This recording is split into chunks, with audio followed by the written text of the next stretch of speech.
Welcome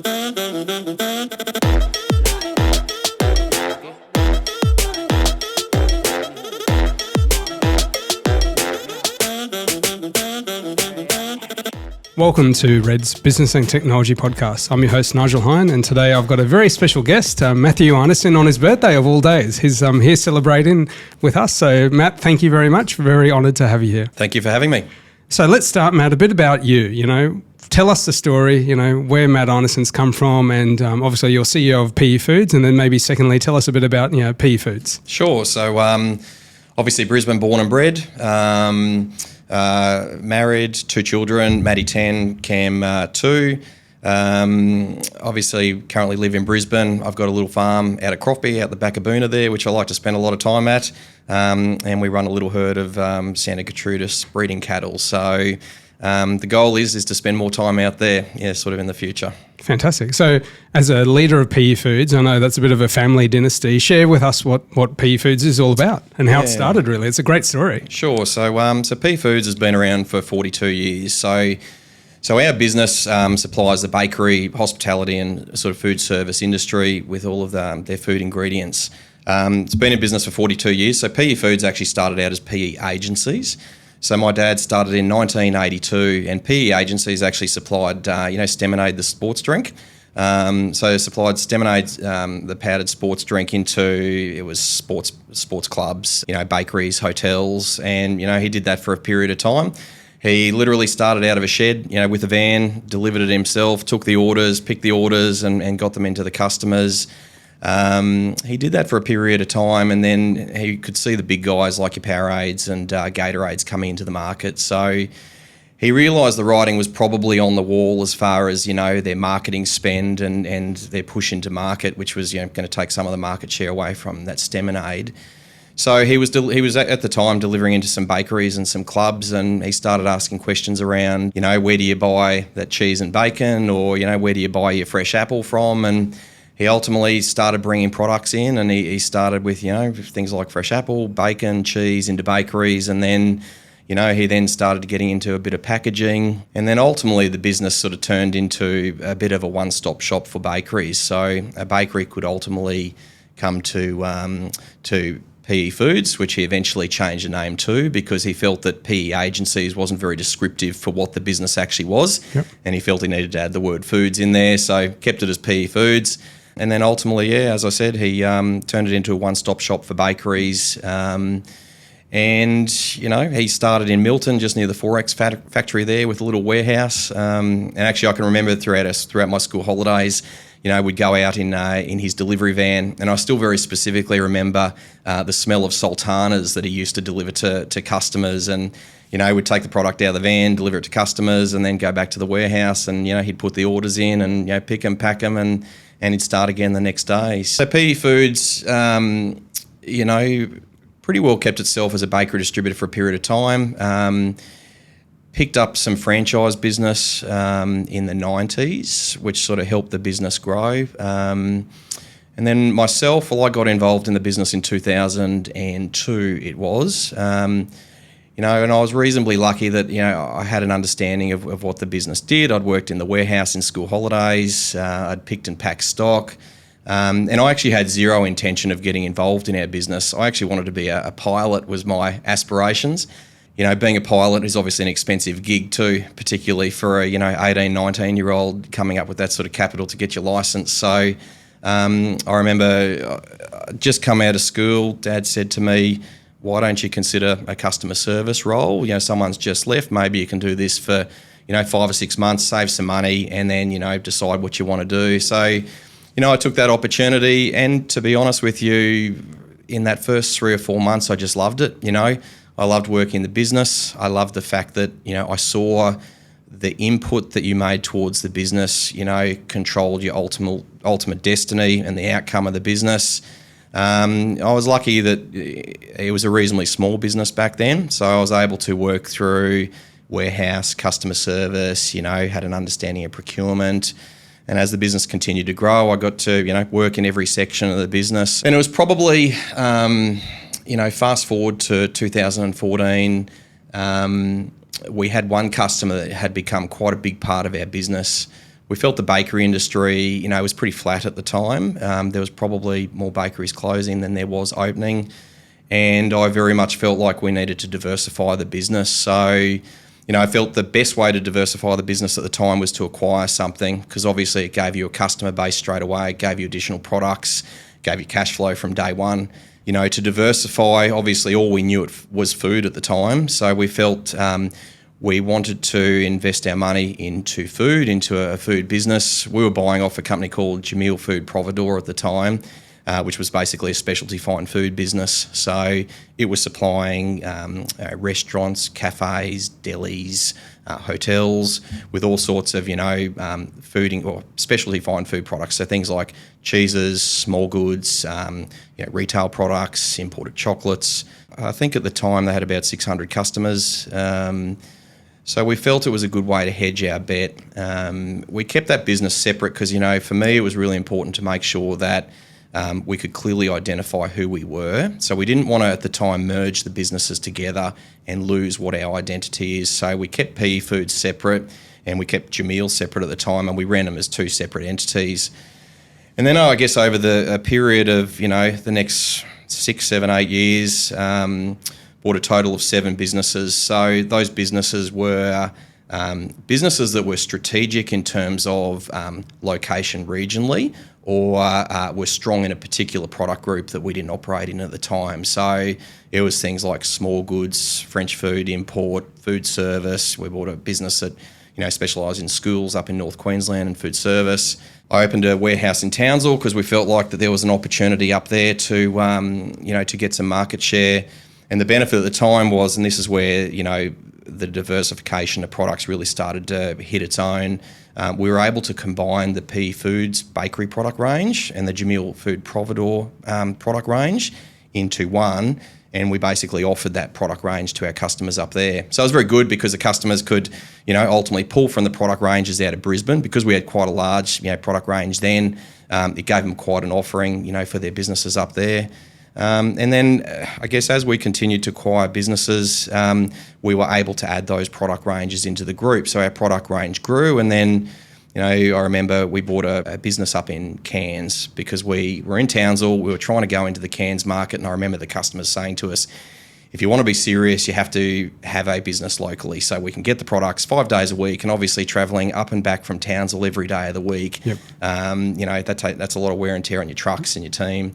So we bought a business up there, which was a specialty fine food business, and because at that time we might have had a few thousand products and they had 300, we were able to overlay the few thousand products into the offering for the customers up there, and you just naturally get growth. So we continued to do that. So we had a Cairns business. We then bought a business in northern New South Wales down in Austinville called Gourmet to You. And again, it was specialty fine foods. It was northern New South Wales. It was strategic in the way that our Brisbane warehouse was actually sending a lot of stock down at the time. So again, a lot of wear and tear on your trucks and your team and infrastructure, etc. So we were able to move a lot of our New South Wales business out of our Brisbane facility to the New South Wales facility. Again, we picked up a customer base, a product range, and I guess that's sort of where we're at now. So we currently operate 6 facilities. We got just over 3,000 customers we deliver to on a weekly basis, and that's sort of our story. Yeah, it's fantastic. You guys are an essential service. Without you, we can't really eat and have food and, live the lives that, we all expect. So, hats off to you guys. So thank you. Yeah, thank you, mate. And in terms of, I guess, reminiscing on your history, it dawned on me, you've done a fair bit of M&A in that time, right? So in some ways that the merger and acquisition, path has been the lead as a CEO. Why would people, I guess, what's the difference if I'm an owner selling to you guys? What's the attraction that you guys bring? My experience is when people want to sell their business, they actually want to see it go to someone that cares, and they want to see it go to someone that actually they feel can add value. And the feedback I've had from owners selling is they want to see it go to someone that can actually add more value or take it to the next level compared to what they think they can. So I think, for us, obviously, buying the businesses, it's good for the owners because they get an exit. In the past, we've typically kept people on or the owners on for 3 to 6 months.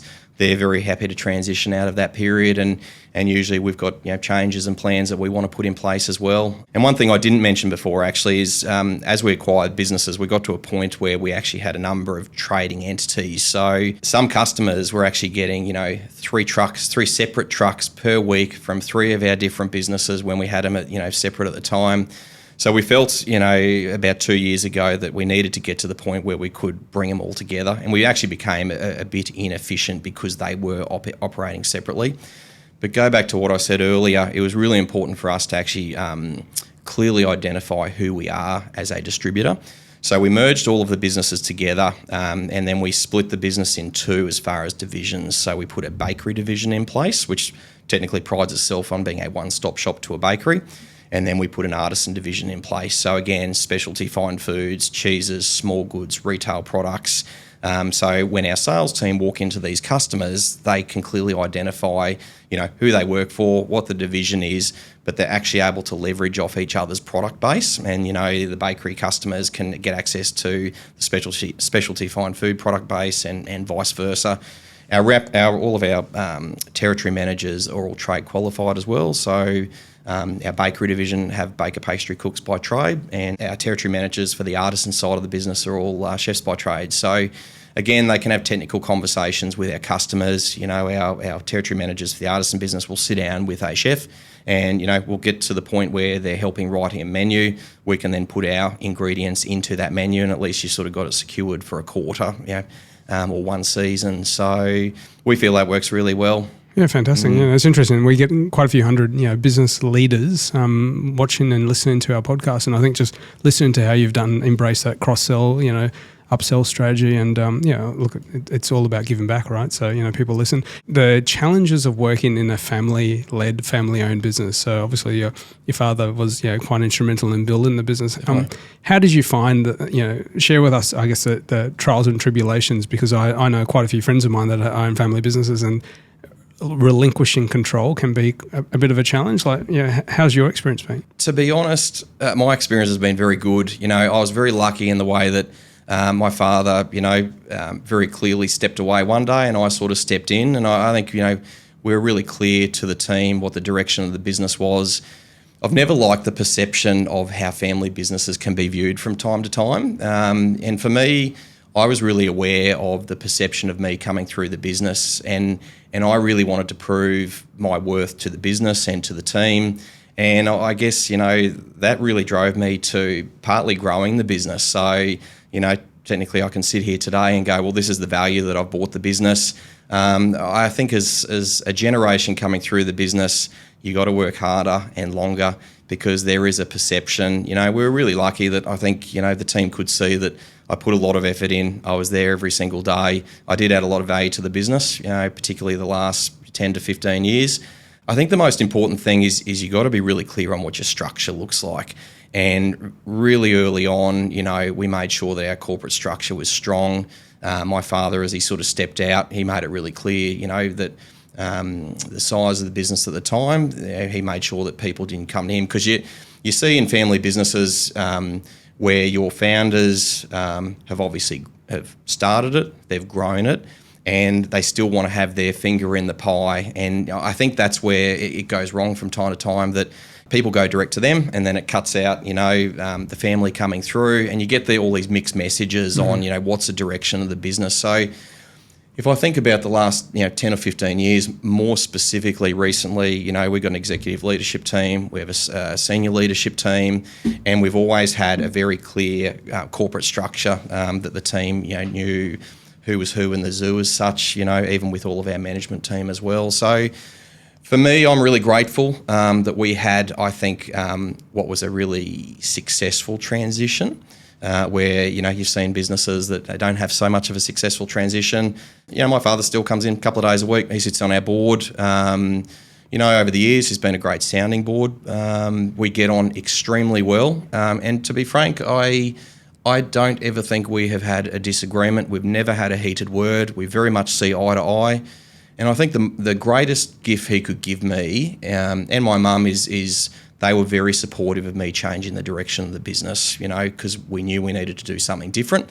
And right along the way, they've always been, my number one supporters, and, I'm extremely grateful for that. Oh, it's fantastic hearing that, because you do see that family sometimes a bit of that ego or, a bit of that control is hard to relinquish. But, you use the word support. I think, you've been mature enough to know that you've had to, double down and, prove to everyone that you're able to take this business to the next level. And I think, to your father's credit too, he's been mature enough to step back and say, look, Matt's in charge, I'm going to support him. So, mate, fantastic family story. And look, I think, the gratification is when Peter comes into work, Dad Peter, and he goes, I'm really proud to see what the business is today. For me, I find that really humbling. It's great feedback, and it's really nice to walk in the office and see the size of the team, and we're really lucky in the way that we have an extraordinary team. I have a phenomenal exec leadership team. We've got a great senior leadership team, and right throughout the entire business, we're really lucky to have an extremely supportive team. And without that, at the end of the day, we've got nothing without our team on board. So, we've got a great team culture. Yeah, fantastic, Matt. Look, my internal philosophy of life is to make sure the generation that you create does better than you, right? So for me, just seeing what, I obviously know you guys as clients, as friends, but, seeing what, Peter's established and what you've taken to the next level, mate, it's fantastic. And I guess flipping that, you're a young, successful CEO that understands the value of technology. I can't, let you not go without asking this question, being a technology business. But talk to me through, where you see technology adding value and, things like cyber and all of that in your business. Because I know we've spoken ad nauseum over the years, but I think you had an outage many, many years ago where, backups weren't able to be recovered, and, just realising that, hang on a sec, technology is oxygen to my business, I can't function. So just share to the listeners, I guess, the importance of, making sure you make mature and smart decisions around technology. Look, I think if you go back, maybe 14, 15 years ago, we were with a company back then, and we had an outage, and we realised that the backups weren't working. They hadn't been testing them. And as a person that has been through a business that was down for a number of days, and the stress on the business, the team, the customers, I'm very aware of, investing in technology to make sure that doesn't happen. I think, if you look at our business, probably 5-6 years ago when we started to merge all the businesses together, my goal for the business was to be a tech-based business that delivered food. And that was the message to the team. So we started a process of, introducing warehouse management systems. We just recently put a product in that basically takes all of our orders the day before. It looks at our fleet, it looks at the amount of kilos a truck can deliver, maximum driving time, and it technically spreads all of the orders right across our fleet to make sure drivers aren't going over their driving times, making sure that deliveries get done in a certain period of time, and it gives the drivers goals along the way that they got to hit to get the deliveries done. So, that's made us really efficient. Obviously, we brought you guys on a number of years ago because, again, we wanted to keep sort of investing in that efficiency, infrastructure, and the sort of dollars our business turns over on a day-to-day basis these days, we just cannot afford to go down. And I think the best way I could describe it is our customers need ingredients, and if we're down for 24, 48 hours, those customers are going to go and buy off someone else because they can't close their venue just because we're shut. So for our business, the challenge is once that customer goes to a competitor, it's then very difficult to get that customer back. So as you know, we've invested heavily in our server environment, our backups. Recently, we invested in Arctic Wolf, which gives us some protection around cyber. Because again, for the investment that we made, I'm a big believer of it's not until you actually go down that you go, I really wish that I'd spent the money when it was on my mind. Because when your business is under such severe stress and pressure, whatever your investment is, for one decision where it's 70, 100 grand or whatever, for Arctic Wolf, you would get to a point the day that you're down and go, I would spend that every day of the week to make sure that we're not down now. And the problem is, for every day that we're down, that then impacts, the next day and the day after. And it's almost impossible to catch up. We just don't have the infrastructure in our business to then add all of that in the next day and so on and so forth. Because our business is, apart from Saturday night, we're 24/7 these days. So you can't afford to even have an hour. And as a leader, what would you give advice to those leaders out there that don't really, they're scared of technology or don't understand it? Like, how did you, even before meeting us, how did you embrace it as something that you wanted to really, you said you want to have a tech business that just happens to deliver products, right? Yeah. So how did you get that mindset? I think there's a couple of things. I think at the end of the day, we've got to be the very best we can be for our customers. And operating a very manually driven business is not going to make you the very best you can be for your customers. So if I think about customer retention and customer churn, and I go back, say, 5 or 6 years ago, we might pick up 5 customers, you might lose 2 or 3. You might pick up 6, you'd lose 1. We don't lose much business these days, and I think it's because we're as good as we've ever been for our customers. We deliver in full on time. Our service is good. Customers get their products. They know when they're going to get it. They get a text message to say delivery is on the way. So I think at the end of the day, it actually comes back to being the very best you can be for your customers. So to answer your question, the efficiency for me was a big driver. Yep. And also at the end of the day, I think if you can make your business better and easier to operate for your team, you retain your talent in your business. No one likes a hard, clunky business to operate. So if you can get a business that, is efficient, easy, everyone comes to work going, today's going to be a good day. Our system isn't breaking down. We don't have computer systems dropping out. And they can go home at the end of the day and go, things ran well. That actually improves your company culture as well. So I think it's a multifaceted answer. It is good advice. So in the culture, I remember many years ago in an accounting firm that we tried to sway to come across as a client, but they kept on saying, we're losing staff. Like staff don't stay here. They come and join us for a few months and then they leave. And we really, when we just dissected it, is they weren't embracing technology as a differentiator. There were these uni grads that were looking for new technology and they'd step in back in time, right? So why would they stick around? But look, you've been hats off to you, not just hit because you sit in front of me, mate, but genuinely have embraced stuff and been very open to, staying ahead of the curve, which is, why you've done so well. I was going to ask another question, I guess, from a challenging business environment, economy, all of that sort of stuff. Like, what was one thing that you will always turn to when you're stuck? Like, you mentioned that you run things to Peter. Like, how do you solve a challenge? Like whether it's technology, whether it's business, whether it's efficiency, whether it's people, like as a leader, what do you turn to? I turn to my team. I'm a really frank person. I have very open discussions with our team. There's nothing that sort of is on my mind that I don't share with them. So that's what I'd say I'd do. Probably 2 or 3 years ago, I took the initiative to set up a board, and we brought an independent chairperson in. Again, good for corporate governance. I think good for the structure of the business. Good to keep us, thinking 3, 5, 10 years ahead.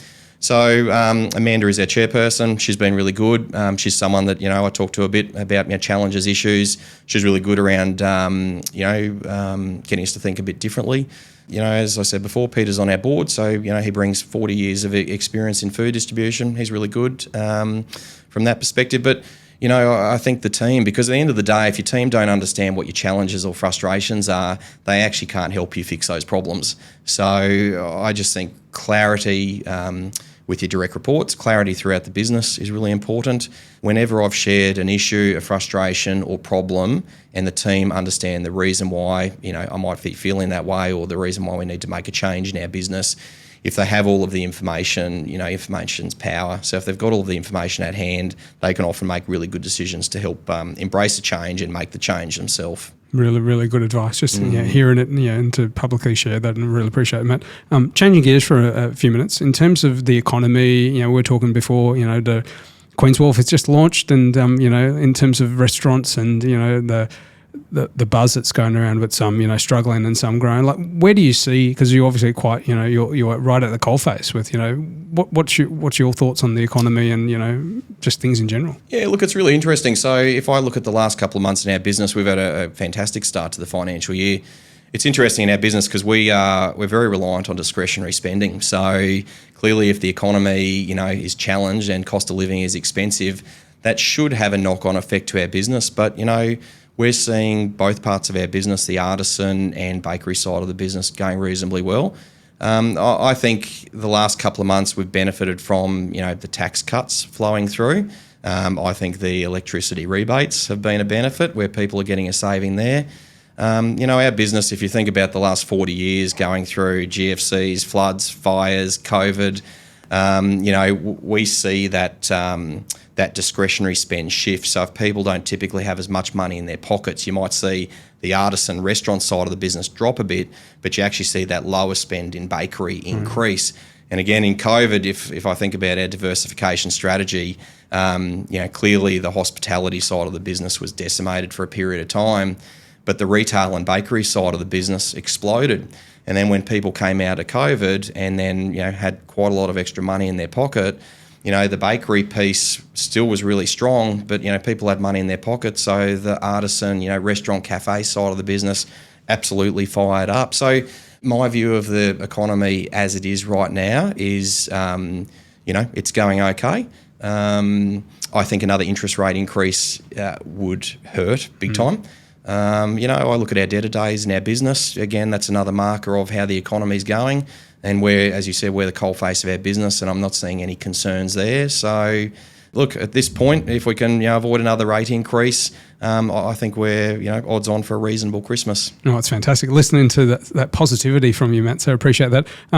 Future looking, what's the future plans for? We'll talk about P.E Foods, what you can share, where you guys looking over the next future, and then obviously what are you looking to do over the next couple of years? P.E Foods. So I think we're going through a process at the moment of almost right-sizing our business. So any underperforming products we're moving on. We've got some suppliers that if they continually out of stock us, we're respectfully parting ways, and we're trying to just build a really good core business around our customers. I sort of measure, whilst we've got all of the numbers and data and Power BI and information in front of us, I measure the business sort of in an intangible way, and that is the noise in the business. So the noise is your customer complaints, your staff complaints.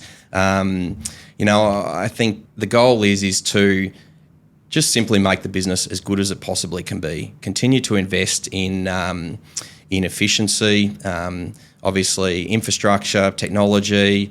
Probably sort of moving on maybe 12 months in advance. We're always looking at different acquisitions or different opportunities, and it's got to be good for the business, because any acquisition that you make or any big bit of business that you bring into the business, no matter how good you are, it will take your eye off the ball for a period of time whilst you integrate it. So I think it's got to tick the boxes. We supply products into every state of Australia apart from Northern Territory. It'd be good to have a facility maybe down in Sydney or something like that. But I think just with the business that we've got at the moment, the opportunities that are in front of us, I think for the next 2 to 3 years, we just concentrate. The customer base we've got, we focus on organic growth, because obviously that's the most efficient, profitable growth you can get, rather than going out and buying business. That's probably the direction for us. Fantastic. And for you, more time down at the farm, or what's the the personal want? Look, for me, having the exec leadership team drive the day-to-day, I think is extremely important. As someone that ultimately is driving the direction of the business, I think it's really important to have think time. And think time is time where you go, where do we want to be in 3 years, 5 years, 10 years? And stepping away from that day-to-day, whilst I'm still very much involved, but not necessarily involved operationally day-to-day, I think I'm extremely lucky to have a very capable exec leadership team to make my life, a bit easier, get some time away from the business. I would love to spend more time out at the farm. I love it out there. Our family loves it out there. But I also really enjoy what I do too. I enjoy working with our team. I enjoy seeing our customers, suppliers, going around our depots and visiting our teams. So certainly the foreseeable future is very involved in the business still. And I guess, we'll see where we go. Last question. What would you want to be known as your legacy? That's a good question. I think building on the foundations that my father started, building a business that was built through diversification, so it has multiple income streams. That gives the team options. It gives us a greater spread across customers, suppliers, and products. It deleverages our risk. So I think my legacy is to have built a diversified food distribution business that ultimately the team can run on a day-to-day basis, and have a culture ultimately where everyone comes to work, they enjoy what they do, and they're really invested in seeing the business be successful as well. Awesome, Matt. Look, seriously, I really appreciate you've been a success story that not many people know about. And like I mentioned before, I had some friends say, "Oh, P.E Foods, tell me more about them." So, Mate, hats off to you and your family. You know, Thank you. you've done amazingly well. You're a great friend. I look up to you as a mentor. You know, what you've Thank you. achieved, you've done amazing. And happy birthday. You know, thank you for, Thank you. instead of spending time somewhere else, you're here having a podcast with little old Nigel. So, mate, really appreciate it. I couldn't think of anywhere else better to be, mate. So thank you. Thanks, mate. Cheers.